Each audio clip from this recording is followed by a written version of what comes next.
में बम धमाके हुए, कई लोग मारे गए, कई लोग घायल हो चुके हैं। सवाल यह है, भारत के डॉक्टर, भारत के इंजीनियर, भारत के लेक्चरर, भारत के प्रोफेसर आतंकवादी क्यों बनते हैं? भारत में जो आतंकवाद बढ़ रहा है उसके लिए संविधान की शपथ लेने वाले सांसद, विधायक, मंत्री और जज जिम्मेदार हैं। भारत में जो आतंकवाद की घटनाएं बढ़ रही हैं उसके लिए वो सांसद, विधायक, मंत्री और जज जिम्मेदार हैं जिनको लगता है मंदिर और मस्जिद एक समान होता है, जिनको लगता है वेद, पुराण, बाइबल, कुरान एक समान है।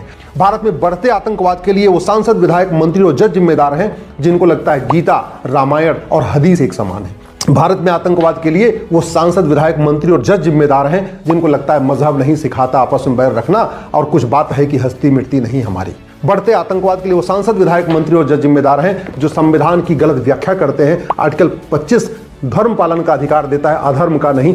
आर्टिकल 25 धर्म का पालन का अधिकार देता है, धर्मांतरण का नहीं। भारत में बढ़ते आतंकवाद के लिए वो सांसद, विधायक, मंत्री और जज जिम्मेदार हैं जो मदरसों का संरक्षण कर रहे हैं, मदरसों का समर्थन करते हैं। आर्टिकल 30 मदरसा खोलने का अधिकार नहीं देता है, लेकिन संविधान की व्याख्या करने वाले माननीय सुप्रीम कोर्ट के जजों ने ये गलत किया है, गलत फैसले दिए हैं। मैं पहले भी कह चुका हूं, फिर कह रहा हूं, सबसे कहते हैं prevention is better than cure. एक बार आतंकवादी घटना हो गई, लोग मारे गए, चलो ठीक है, आप 2-4 आतंकवादी पकड़ लेंगे, पुलिस पकड़ के उनको सजा देंगे, ये चलता रहेगा, कभी नहीं रुकेगा। देश को सुरक्षित करना जरूरी है, ये विकास तो बाद में भी होता रहेगा। और जहां तक बात रही अंदर की समस्याओं का समाधान, तो हमें संसद में करना ही पड़ेगा, सुप्रीम कोर्ट में करना पड़ेगा।